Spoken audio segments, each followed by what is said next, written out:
They laughed as the car pulled away.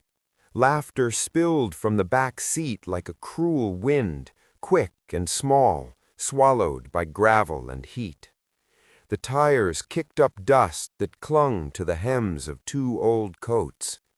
Two suitcases, worn leather, straps frayed, sat by the shoulder of the road. Between them, hands folded on a lap, fingers knotted like old rope. A thin sun made the skin of their faces almost see-through, and for a long moment the world was nothing but the buzzing of beetles and the echo of doors slamming. Antônio and Rosa watched the taillights shrink until the dust hid them. The road stayed empty. A distant hum of a truck, some low bird song. Then the country settled back into its ordinary quiet, as if nothing of consequence had just happened. Only the ache in their chests said otherwise. Antônio put a palm over Rosa's, rough as bark. He felt the pulse at the base of her thumb, strong and slow as always. She squeezed his hand once, like a benediction. They had been left with what people leave when everything else has been spent: a suitcase with a few shirts, a second with an old blanket, and one battered leather folder wrapped in oilcloth that had once been bulging with papers and promises. That folder had been their secret for decades, a small, stubborn thing that had borne the weight of a life of choices. Rosa's eyes slid to it as if it might vanish.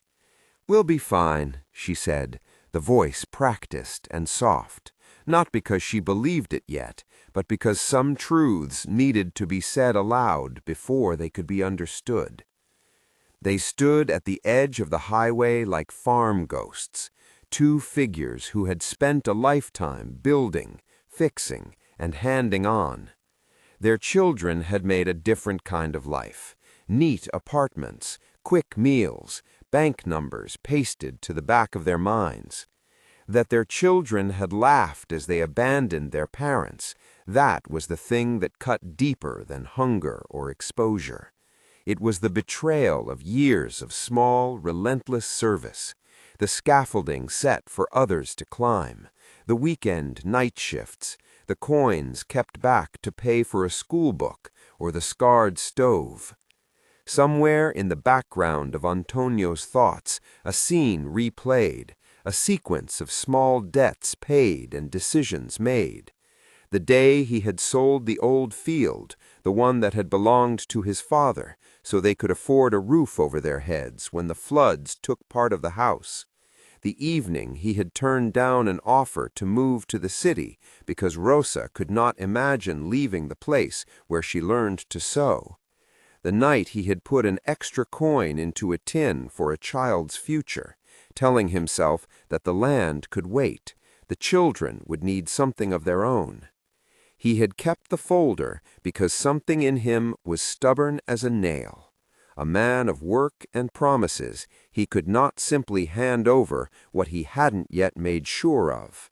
The paper inside had names and numbers, a map, a thin, stubborn guarantee that the field, the last of his father's claims, had not been forgotten.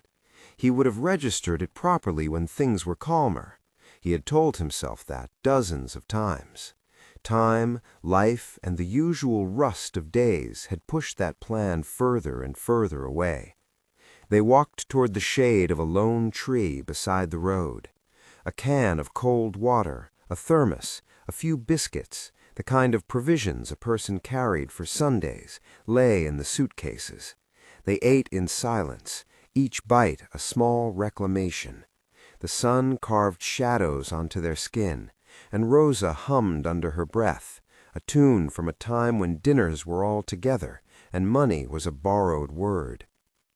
Behind them, the road took their children into the distance. Ahead of them was nothing they recognized. For now, the world was only the felt weight of each other's presence and the leather folder with its secrets. If this story is finding its way to you and the opening scene stirs something, a grief, a memory, a thought about dignity, stay with it. If tales of quiet courage matter to you, consider subscribing. We bring those lives to light. A long, slow truck rounded the bend. Its cab painted the deep blue of chipped sky. When Josue saw the two figures by the tree, he pulled over like a man who knew what to do with old hurts since he was a boy. He stepped down, rubbing diesel-smudged hands on his pants before he spoke. He knew how to read the faces of people emptied by surprise. The truck smelled of fried coffee and a dog's fur. His name was on his chest in a patch, next to a small emblem of a highway company he had long ago stopped answering to in full. "Are you two all right?" Josue asked, voice wide and more curious than accusing. Antonio could only manage a shake. Rosa's eyes were wet, but the wetness was mostly quiet, like a lamp being lit. "You can't stay here," Josue said. He offered the cab as if it might shelter the two from what had already happened. They protested at first, the stubbornness of the old as a companion to their pride. But when the truck's bonnet gave shelter from the sun, and the driver's kind face offered clean water, the idea of moving forward felt less like desertion of their own lives, and more like an answer to a prayer they had not yet allowed to be heard. Lourdes's pension sat 3 miles off the main road, in a small town that had refused the hurry of the world. The paint was fading like a memory, the steps worn by 1,000 feet. Inside there was a steady thrumming of a microwave, the clink of spoons, and the serious, measured laughter of women who had seen more than their share of goodbyes. Lourdes, the owner, was a woman with hands that had fixed more falls than prayers. Her apron was perpetually dusted with flour, and she had a knack for making tea taste like home. "You two look like you need a room and a reason to sleep," she told them, her voice a tapestry of authority and warmth. "We'll get you some broth and a mat. You can stay as long as you need." Lourdes did not ask who they were to the world outside the town. She did not require papers. Her door had been an open hinge for so long that memory did the screening for her. The town's misfits and marvels had a kind of roster she kept under her apron like pocket change. For them, the pension would become a new map. In the days that followed, life arranged itself in small human increments. The pension had rooms that smelled faintly of starch and lavender. The mattress in the room Lourdes gave them had springs that sighed under weight, and a window that watched the street where chickens pecked, and a boy with a slingshot practiced the geometry of being brave. Every morning Rosa woke early to the sound of the radio. She would boil coffee with dark patience and fold napkins with an exactness that reminded Antonio of how she had folded every worry into something useful for 40 years. Antonio found work in small degrees, a cracked step to mend, a leaking tap to replace, a neighbor's gate that refused to swing. His hands moved as they had always done, clumsy with furniture, precise with a chisel. There was a satisfaction in small labor, cleaning a rusted hinge and making it sing again, hauling firewood. The town watched him, not with the pity of strangers, but with the steadier attention of people who know what it means to hold a hand at the right time.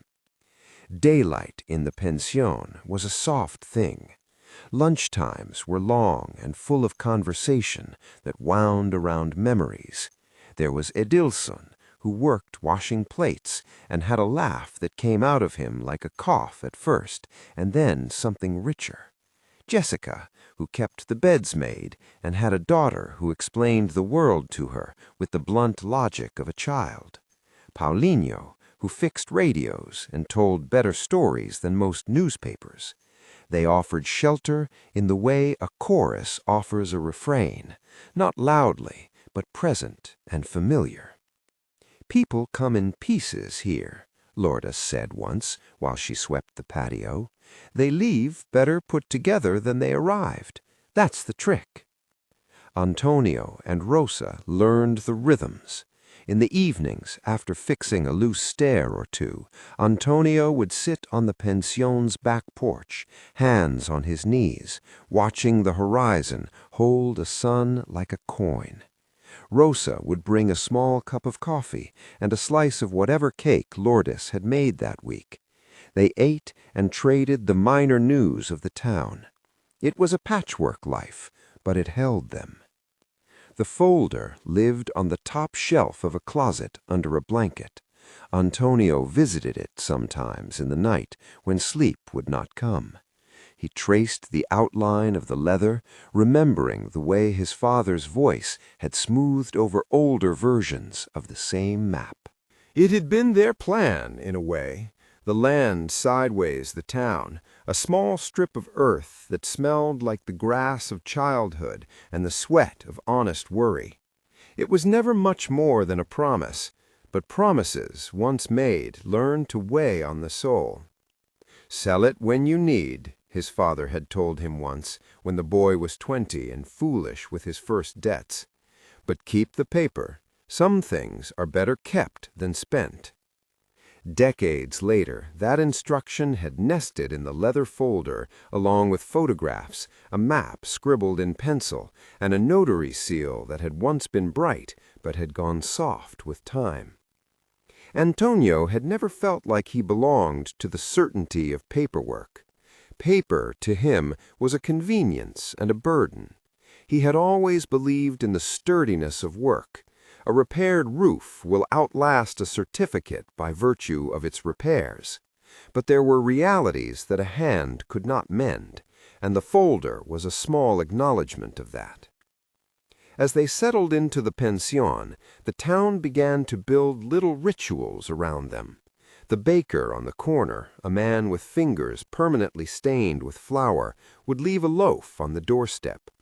A seamstress 2 doors down taught Rosa a stitch she had not known, and then insisted on showing her again the next afternoon, patient as only those who have the time can be.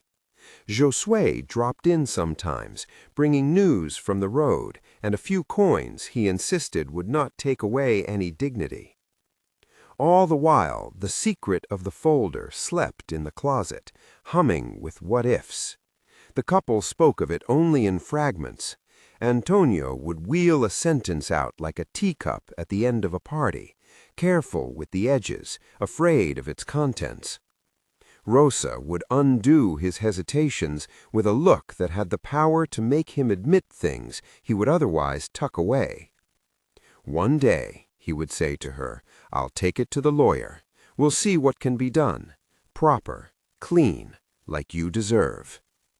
Rosa would laugh a little, not with humor so much as with the relief that comes when you hand over a worry and it lands where it can be looked at. "You always say that, and the world always finds us new work to do," she would reply. She sewed her hands through the cloth, and in the patient motion there was an image, the seam that holds 2 sides together. Small kindnesses widened into an architecture of belonging. The townspeople were not interested in the scandal of abandonment. They were focused instead on what they could repair. Their charity was practical. They offered clothes, a tin of oil, a night's work that paid enough for breakfast, and a small measure of pride. Friendship was given without strings because these people knew the cost of compounding debts. They watched the couple with the sort of tenderness that can both bruise and heal, a steady attention that refused to let them vanish. It was Lourdes who noticed the way Antonio guarded the closet. One wet afternoon, as rain made the tin roof hum, she found him trying to follow the pattern of a seam that one of the guests had shown him. His hands were clumsy with the needle. He scraped his thumb, and his eyes, when they looked up, had a slight, wary embarrassment. "Something in you won't be still," Lourdes observed. "What's the weight you carry?" Antonio told her, in pieces and in the language of someone who feared sounding small, about the field, about the night he'd sold it to pay for a sick neighbor's medicine, about the promise that had turned into a folder and then into a thing that had to wait. He avoided mention of registering, the bureaucratic rituals he dreaded. It sounded petty in his ears to speak of registries and stamps when his hands still bore the callus of honest work. Yet in the telling, he admitted the true fear, that time might take everything, that promises might evaporate into the kinds of losses that the heart remembers long after bodies forget. Lourdes listened as one who had been part of many such tales. She did not counsel action so much as she did what she had always done. She offered presence. "Keep it near," she said finally. "Give it a place where it's not a secret between you and the dark." When the town learned that two strangers had ended up on the side of the road, curiosity was a river that widened quickly. People came and brought bowls. A woman who owned the corner shop offered a new blanket because hers had been the color of bread and would comfort any stranger. A boy named Paulinho fixed the lid of a chest that had been sticking, making a makeshift shelf for the folder to rest upon, where Antonio could reach it without fear. Days bled into weeks with a rhythm less fickle than the world they had left behind. In the pension, they found evenings crowded not by silence, but by a thin murmur of neighbors, a life slowed enough to examine itself.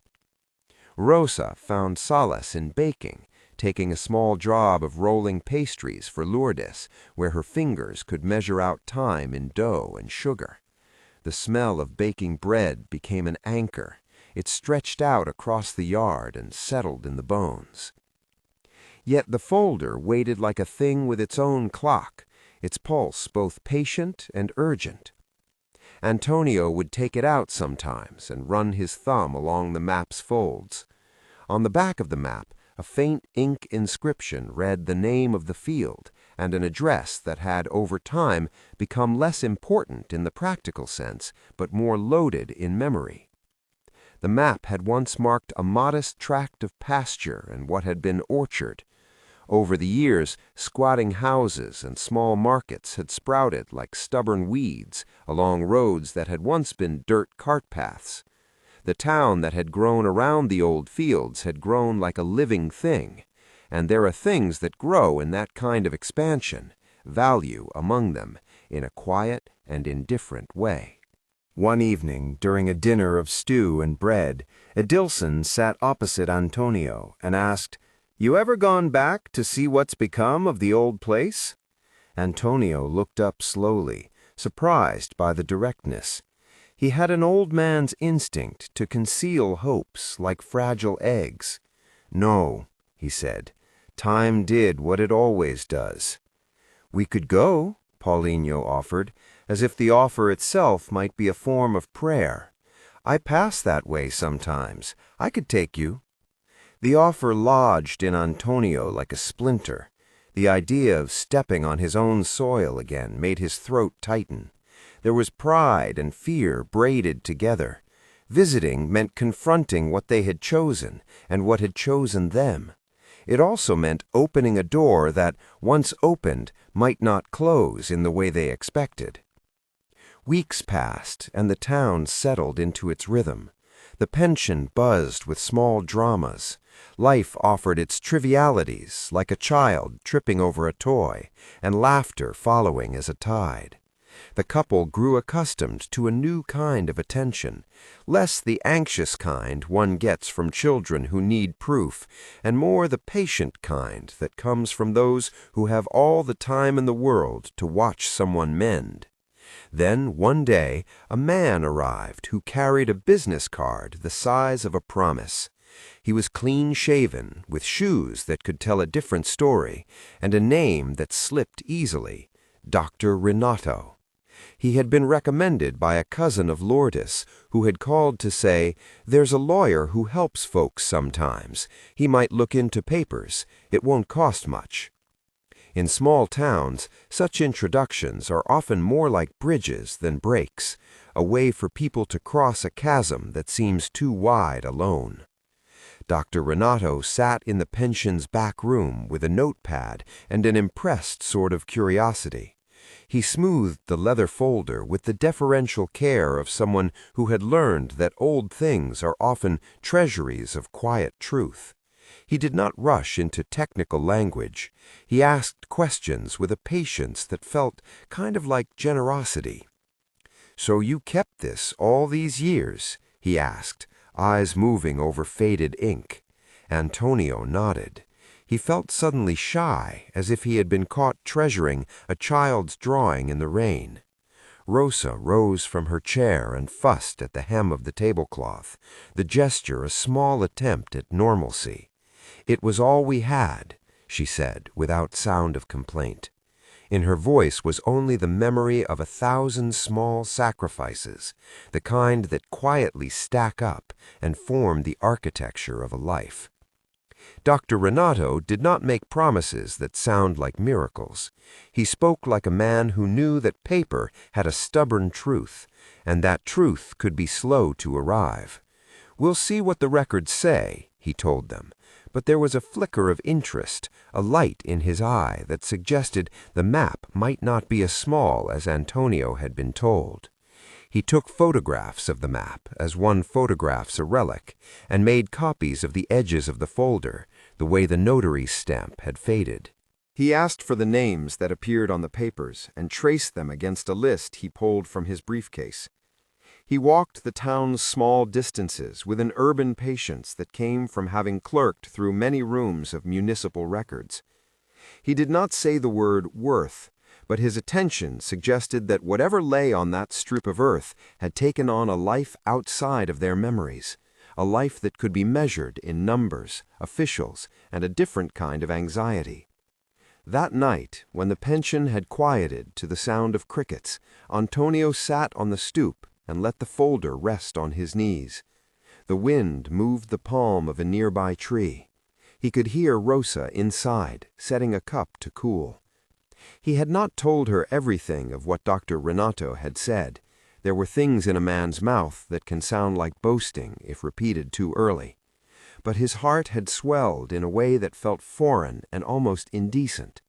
What had been a small private thing, a paper and a memory, suddenly felt like it had a potential to rearrange everything, like a seed that might be able to make a tree where there had been a stump.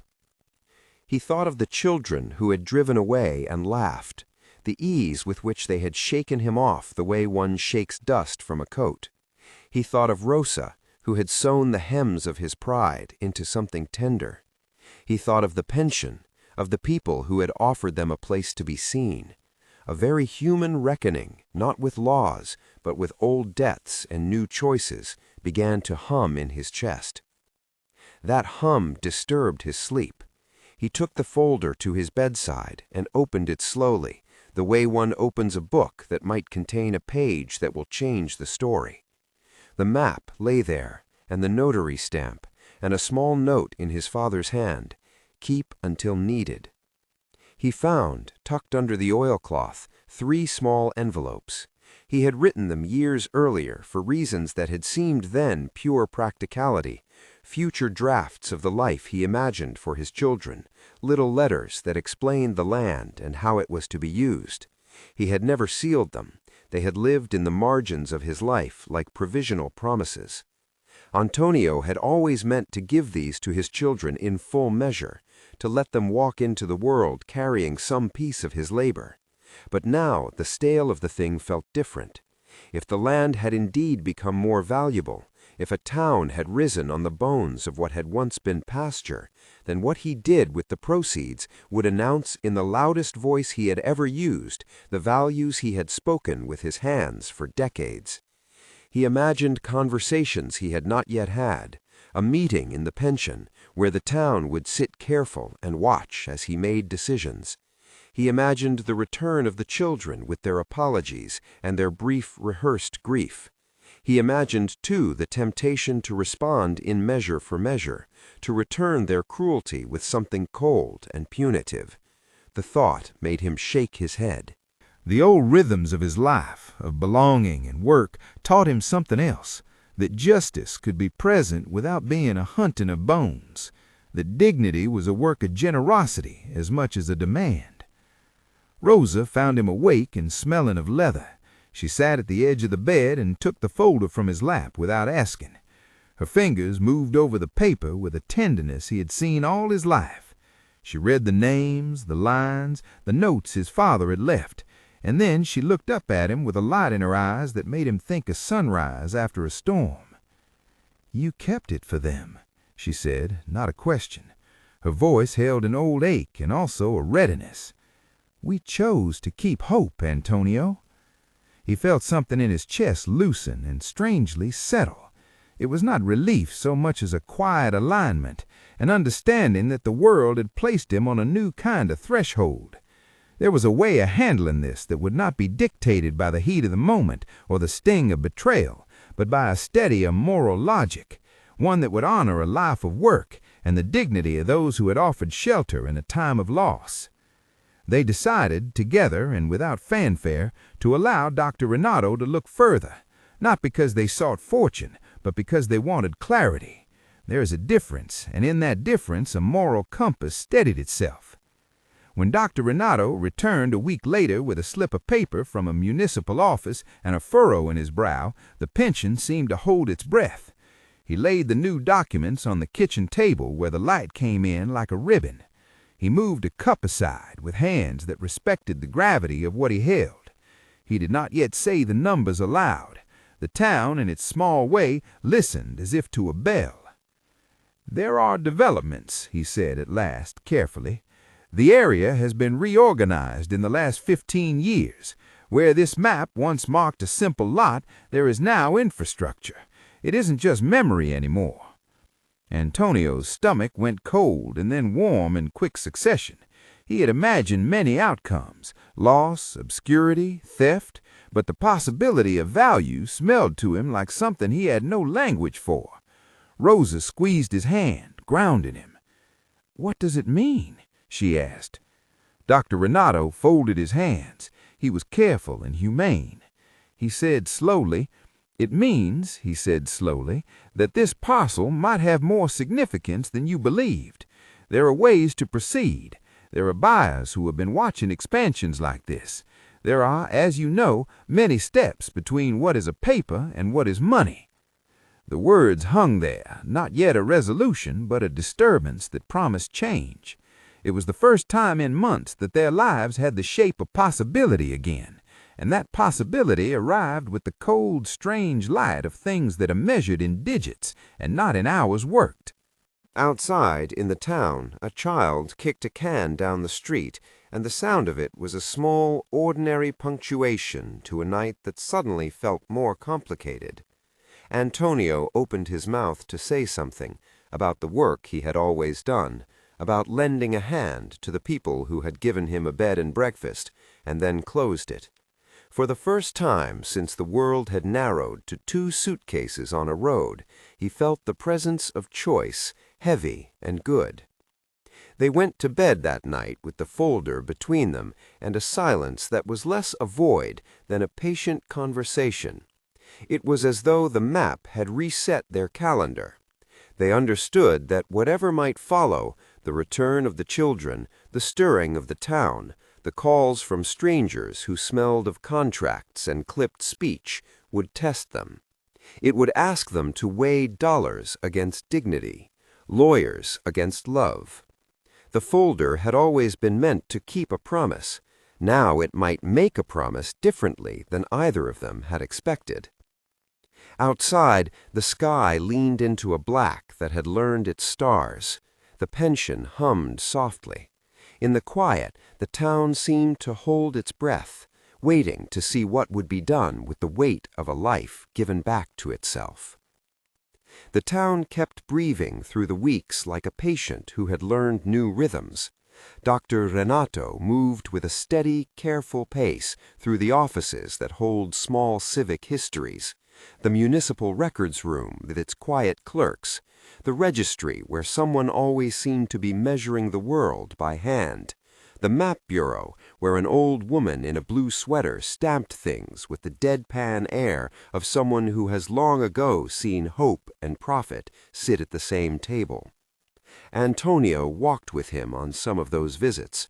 On other days he stayed behind in the pension, sanding a chair leg until it shone, counting the exact way light entered a room in the late afternoon, and thinking of the map folded in his jacket like a heartbeat. Months threaded into a montage of waiting and work. Rain-slicked mornings blurred into dusty, sun-slashed afternoons. The legal language was slow and precise. It arrived in letters that required a cup of coffee and a quiet hour to decipher. Dr. Renato explained things without turning them into magic. There were titles to confirm, neighbors to contact, the sort of technicalities that make a life into a ledger. He insisted on patience and guarded honesty.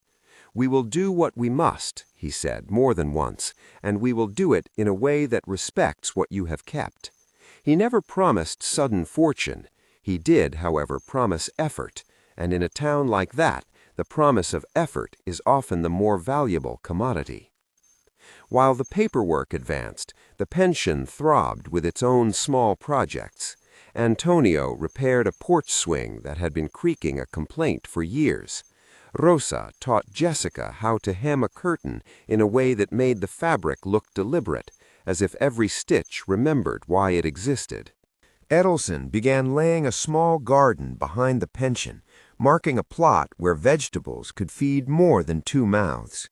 These were not grand gestures, but they built a scaffolding for the more complicated things to come, the difficult public rearrangement of wealth, memory, and family. The first knock came on a Tuesday as a rumor. Claudio arrived like a business that had practiced politeness until it could wear it like a mask. He had the clean clothes of someone who commissions things rather than fixes them.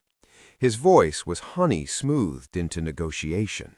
He carried a folder of glossy proposals and renderings showing what he could build, towers of glass that claimed to bring modernity and investment to the town. He spoke of zoning, of plans that fit maps into a profit framework, and of a price tagged in a currency that made the small town's ledgers look like child's play. At first, the town watched him with the kind of suspicion reserved for a stranger offering new rules. Lourdes served him tea with the caution of a woman who prefers to see what hides behind a smile. Edelson peered at his renderings and shook his head at the way the sketches flattened the fields into boxes. Even so, the idea of a tidy sum arriving at the pension's table sent a sound through the place. Not quite joy, more like a tally of possibilities. A new roof, a clinic, a patch of land for the children to play. Word trickled beyond the town's dust.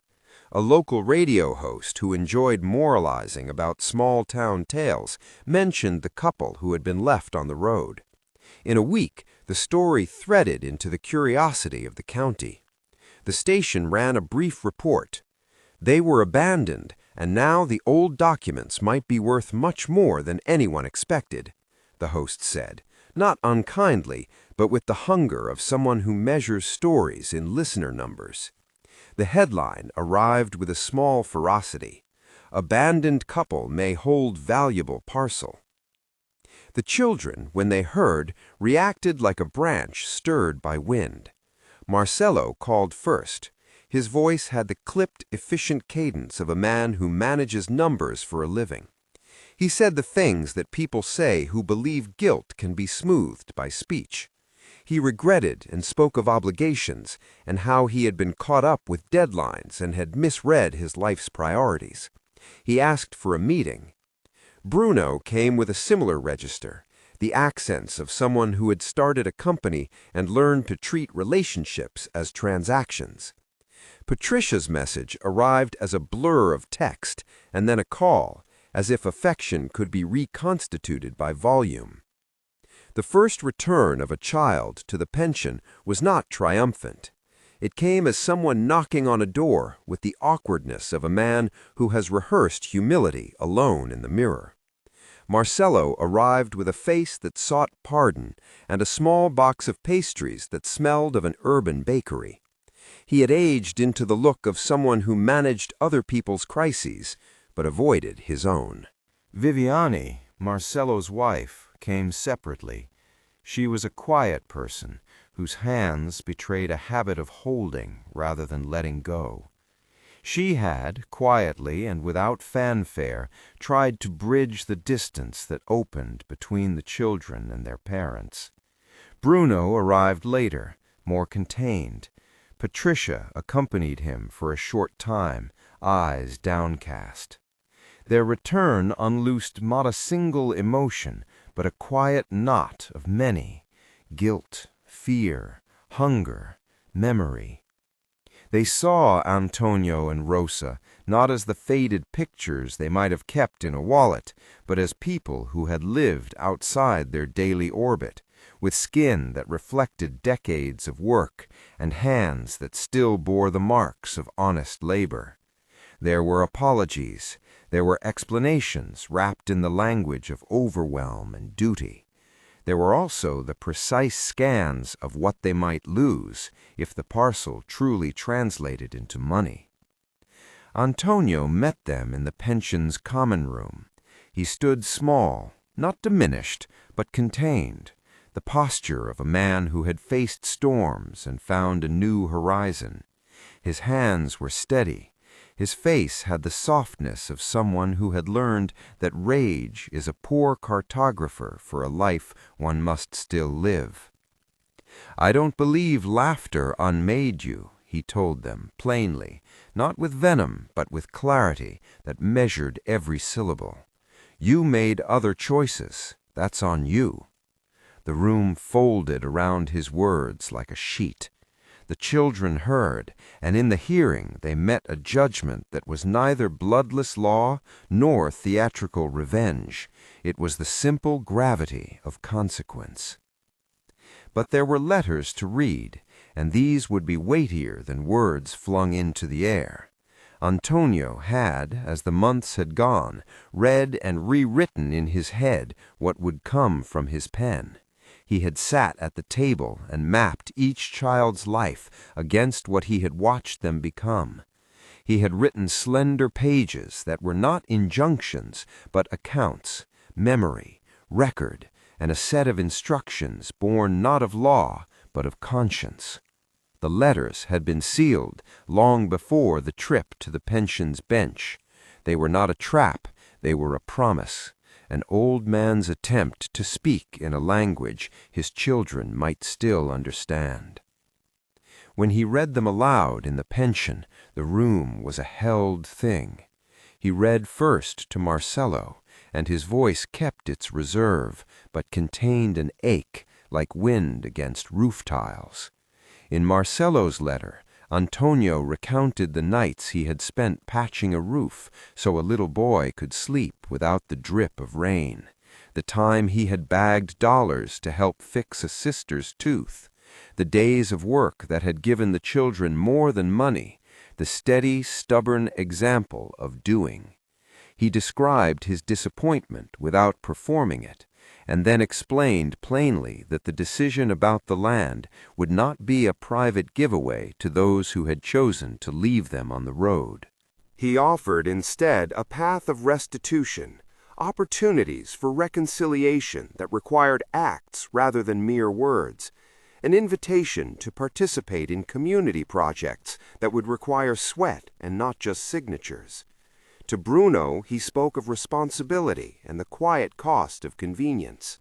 To Patricia, he recalled a childlike laughter from a decade ago and juxtaposed it with the afternoon she had smiled as the car doors slammed.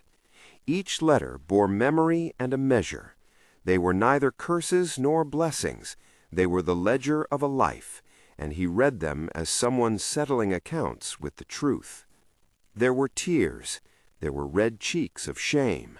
Some of the children argued that the law might entitle them to their share if such a sale occurred. Dr. Renato, careful and authoritative, explained that there are many ways to resolve such matters, and that the choice of what to sell and for whom to sell was a matter of stewardship as much as legal authority. He reminded everyone that papers and processes take time, and that any movement made in haste could rip threads that would be difficult to reweave. At that meeting, Antonio announced a plan that surprised no one who truly knew him, and startled those who knew him only by rumor. He refused to make the decision in the heat of their return. He refused to hand over a sum to those who had built lives by abandoning others. Instead, he proposed that what might come be stewarded to protect dignity, not to satisfy sudden appetites. He said that a portion would go toward ensuring that he and Rosa could live with the comfort of what years of work deserved. A portion would be entrusted to reconstructing the pension and creating a small house of shelter, a place that the town might use for the elderly who had nowhere to go and for children whose homes had failed them. A portion would fund small scholarships and tradesmen's apprenticeships in the town, and some would be held in a structure that ensured the funds would be spent wisely, not on quick fixes. The children, predictably, were not unanimous in their reaction. Marcello bristled. Bruno weighed the economic valuations aloud. Patricia made mistakes in tone that revealed a deeper impulsivity. Vivian, quiet and slow, looked at the couple and at the letters with a mixture of relief and sorrow. "We can help," she said at last, in a voice that had been softened by guilt and the small determination of someone who had recognized her own failures. Antonio looked at her and nodded, not granting absolution, but recognizing the small mercy in an attempt. There was a legal element to the plan, yes, but Dr. Renato managed it with the posture of a steward. He suggested the creation of a protective mechanism, a formal route by which the funds, once realized, would be allocated on the principles Antonio had stated. He would draft the documents, consult the municipality, and set up oversight that included the pension's elders, Lourdes among them, to ensure transparency. It was not a way to lock out relatives, but to ensure that the money served community and dignity before it served impulse. The sale, when it came, was not an overnight spectacle. It was a careful negotiation, a meeting in which Claudio's contractors leaned over plans and spoke of foundations and timelines. There were offers and counteroffers, and the town held its breath at every number put forth. Claudio's eyes flicked to the small pension, like a man who had learned to estimate weakness by the tremor of a cup. He sounded generous, as if that could cover a great many unasked-for things. In the end, the successful offer came not from the loudest bidder, but from a joint initiative that wanted to build in the area under terms that included some community investment. The parcel, delicate in its history and stubborn in its potential, would bring more than money. It would bring change, irreversible change. When the funds were finally placed into accounts and the numbers became the practical stuff of ledgers, there was no cinematic raining of coins. The wealth arrived as a set of figures on paper and a string of phone calls and meetings where people in suits spoke measured sentences. Antonio and Rosa watched as numbers they had only once imagined in the margins of their lives became a tool they could use. There was relief, yes, but it was more complex than that. A sober understanding that money confers power, and with it a responsibility. Antonio insisted on one more thing before anything was signed. He wanted to ensure that people would be able to do their part. He asked that any project to renovate the pension employed townspeople first. He wanted the house of shelter to be run by people who knew how to listen and who had experience of care rather than just theory. He wanted the garden behind the pension to become a source of food for those who needed it. These were not grand gestures on paper, but they were the practical mechanics by which money could become dignity. There were lawyers and accountants who muttered about the ingenuity of such waivers. There were others who saw a certain wisdom in it. Dr. Renato sat through the negotiations and moved pieces like a man placing tiles in a mosaic. He made sure that Antonio's intentions were translated into forms that would defend the purpose of the funds over time. He did not encourage revenge or spectacle. He encouraged structure and a moral demand that wealth be used to bind rather than to cut. The children felt the pressure of this arrangement. Some, like Marcello, could not imagine being called to repair a broken stair or to spend a week feeding soup to those who needed it. He had managed teams and spreadsheets and was used to solving problems with a phone call. The idea of rolling up sleeves was foreign and frightening. Bruno, who had been used to the rhythms of the market, contemplated the reputational risk and the possible dividends, financially and emotionally, of joining a project that had the town's goodwill. Patricia had a more immediate reaction, an understanding that there were relationships to mend, and that mend requires work. There were private conversations in corners and quieter reconciliations. Vivian, who had watched Marcello and the others with a patience that was near to grief, became a bridge in several conversations. She met with Rosa in the kitchen of the pension and listened to the old woman's small complaints and recipes. Rosa, who did not pretend perfection, found in Vivian someone who had the shape of contrition and the will to act. She taught her to fold napkins in a particular way and to braid the small chores of good life into the hours. It was not forgiveness in a single transaction.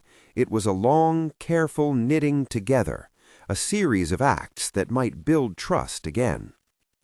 As the pension's tile roof lifted in parts and new hands learned the right way to mix a small mortar, the town changed around the edges. The garden produced its first timid tomatoes. Paulinho, who had a knack for radios and for small ingenuity, anchored a program where apprentices could learn trades from retired craftsmen. The shelter began to take shape as a place built for dignity. Bright curtains, small mattresses, and a quiet room for conversations. Lourdes oversaw the kitchens with an iron tenderness. She refused to let anyone undercook soup or underplay a greeting. The children's presence was no longer the center of the story. They were present in the background like a weather pattern that periodically swept through, bringing wind and rain and sometimes sunlight.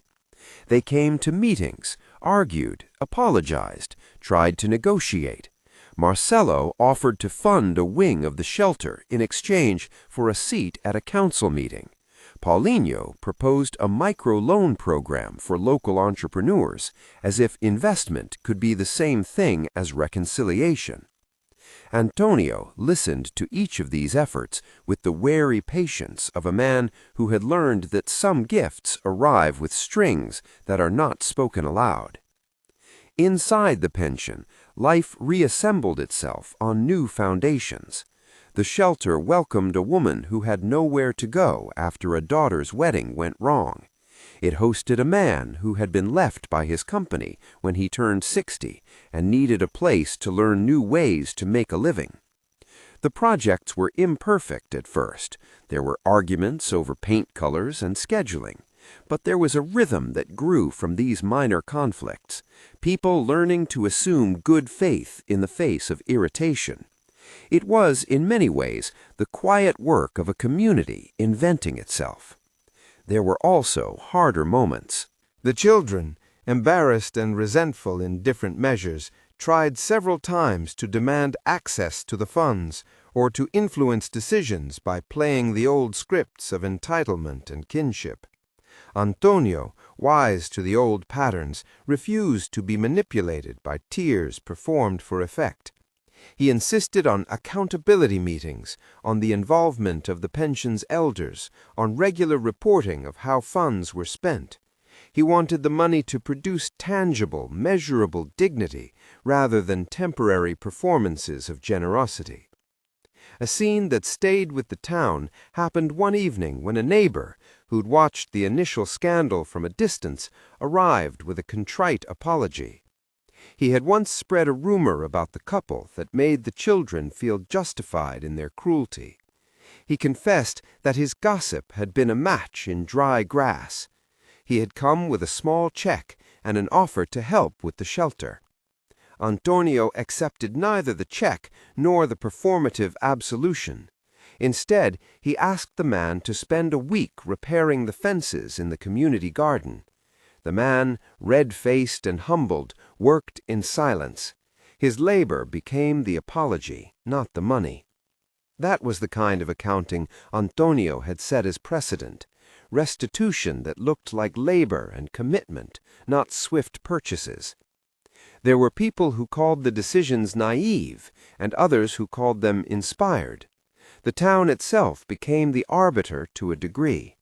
People who arrived hungry left with filled plates. Young apprentices learned to use tools. The shelter offered warmth where there had been cold. Antônio and Rosa found themselves in a home of their own, a house that was small and light-filled, perched not far from the pension. It was built on the principle of comfort rather than ostentation. Rosa planted marigolds by the door and kept a small jar of buttons on the kitchen shelf. They slept on a modest bed that creaked pleasantly and had a window that looked out over the garden. In the mornings, sunlight came in like a good thought. There was one moment that would be talked about for years, the day the town held a small public meeting to recount how funds had been used. A banner was hung, simple, hand-painted, and people came with folding chairs. There were speeches, but the heart of the event was not the words, it was the faces of those who had been helped. An older man who had been homeless hugged the person who had given him a blanket. A young woman who had apprenticed with Paulinho showed off the radio she had fixed. The shelter's first small family group attended with a bewildered gratitude. When Antonio stood to speak, he did so in the quiet way that had been his since the road. He did not claim triumph. He acknowledged the wound. He thanked Lourdes and Josué, Elilson and Jessica, Paulinho and the many small hands that had become the city's muscle. He looked to his children and said simply, "You left us once. You came back. We have chosen to build rather than to punish. If you want to build with us, then build. If not, then we will build for those who have no one." His decision made some angry. It opened some eyes. Marcelo left early, not wanting to hear what he called sentimental prescriptions. Bruno lingered, speaking with those who had offered him trust and slowly learning that investments could be more than capital gain. Patricia cried openly and helped to paint the shelter's curtains. Viviane stood at the back with the couple's grandchild in her arms, an image that resembled the future more than the past. The legal skirmishes that followed were small and inevitable. A cousin of a cousin claimed a lien. A minor bureaucracy asked for clarifications. None of these slowed the fundamental purposes that had been set. Dr. Renato handled the small storms with the steady hands of someone who had seen how small fears can masquerade as emergency. He reminded everyone that law is a tool and not an arbiter of moral truth. He insisted on transparency and on meetings where people who were helped could speak about what had been most useful. As the new year rolled in, the pension looked like an object that had been mended with love rather than simply repainted. Its windows shone, its floorboards sang under a broom, and the kitchen had more to feed than one or two people. Antonio and Rosa invited neighbors to dinner often, not as charity, but as the simplest expression of a life now large enough to host.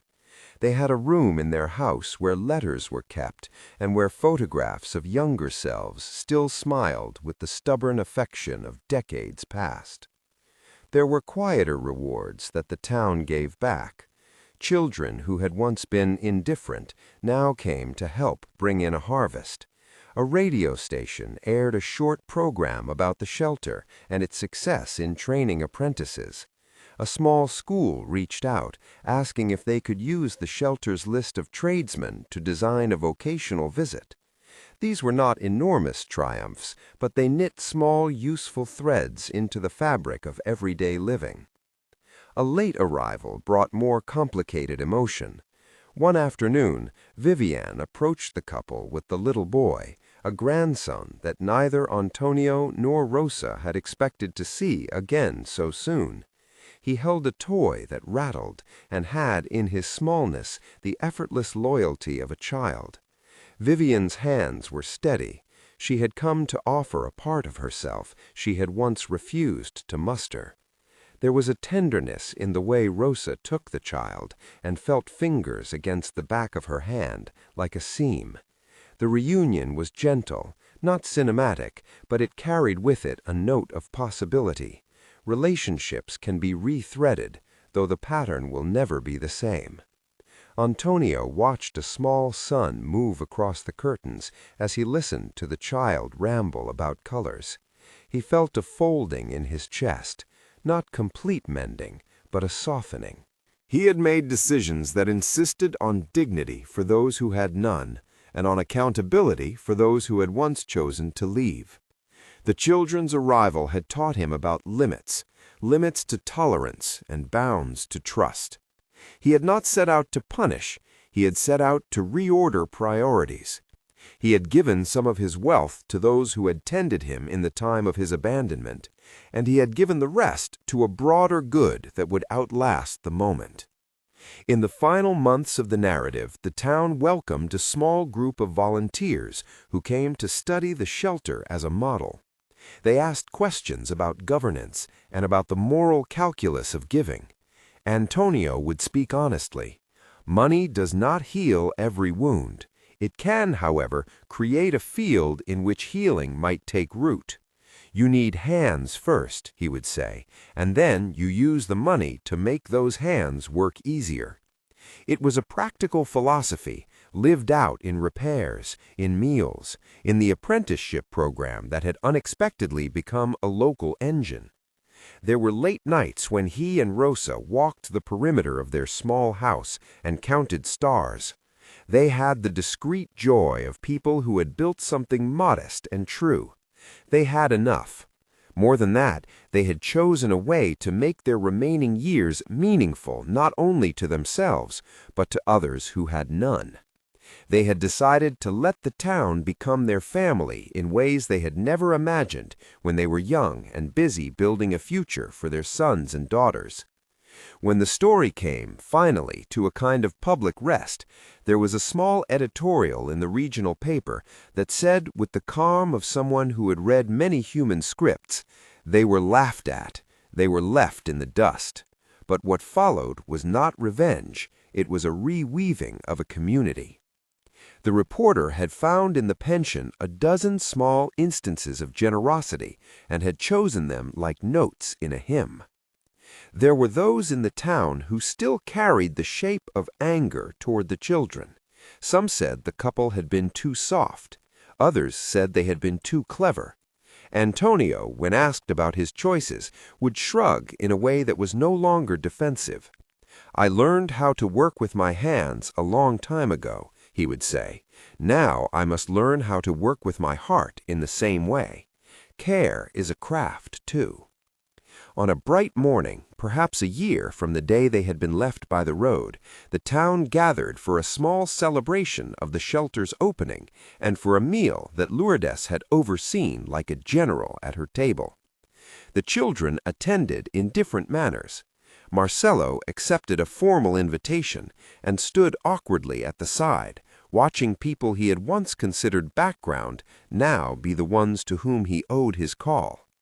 Bruno talked with apprentices and found, with some surprise, a sense of reward in teaching someone how to measure and cut. Patricia cried when she saw the children laughing in a courtyard she had helped arrange. Vivian, holding the boy who had become part of their lives, smiled with the kind of remembrance that is like a stitch. Antonio, standing in the shade of the pension's new awning, let his eyes traverse faces, those who had come when they were alone on the roadside, those who had left and then returned, those who had glared, and those who had offered a hand. He could have chosen retribution, and perhaps some small part of him had considered it, but the life he had lived had been one of repair. He had never wanted his sons to be punished so much as to be healed in the only practical manner he knew, by work, by responsibility, by the steady, unglamorous labor of rebuilding. The day closed with the low sound of conversation and the smell of coffee and roasted meat. At one point, someone started a song, and the chorus rose like an offering. Antônio and Rosa sat side by side, their hands intertwined in the way they had on the roadside, but now with the warm weight of a life not merely endured, but used. In a small pocket of their house, under the lock of the drawer where they kept papers that mattered, lay the 3 letters that had been read that day. They were not burnt into headlines, nor did they become instruments for public shaming. They remained private things, anchors of memory. They had done their work, to speak truth and to set boundaries shaped by dignity. When the narrator of the town would later tell the story to visitors, they would return, somehow inevitably, to the scene on the road, the laughter, the dust, the 2 suitcases by the shoulder. People would shake their heads and whisper that some had laughed, and that such laughter had been what made the reveal sweeter. But those who had laughed found in the years that followed that the reveal was less about money than about a stubborn refusal to let cruelty be the final word. The funds had allowed the town to repair what had been frayed, but the real work was in the choices people made afterward, to feed, to build, to apprentice, to open a door. In the quiet after the celebration, when the lights in the pension had dimmed and the crickets resumed their old patient percussion, Antônio and Rosa sat together and talked about small things. They spoke of the day they would travel to the coast, of a recipe Rosa wanted to perfect, of the way the sun struck a field at dawn. They were older, yes, but there was a dignity to their days that had been bought not by sudden fortune, but by deliberate use of it. They had given back to those who had given to them in their most difficult hour, and they had refused to be flattened by the memory of betrayal. Instead, they had let that memory be a teacher. The final note of their story, the one that would be whispered by those who wanted a tidy moral, was simple and stubborn. The children had laughed when they left their parents on the side of the road, certain that life's small cruelties would be swept under things they called progress. Little did they know that laughter would not be the last voice in the room. Little did they know that the old man they had set aside would leave a legacy not just of money, but of meaning. Millions, yes, if measured in currency, but more than that when counted by how many people now had shelter, work, and a place at the table. If this story has touched you, if the way dignity can be restored matters to you, share it with someone who needs to hear it. If you can, consider supporting local elder care efforts in your area. A small gesture goes a long way. Tell us in the comments what true family means to you. The answers may surprise you.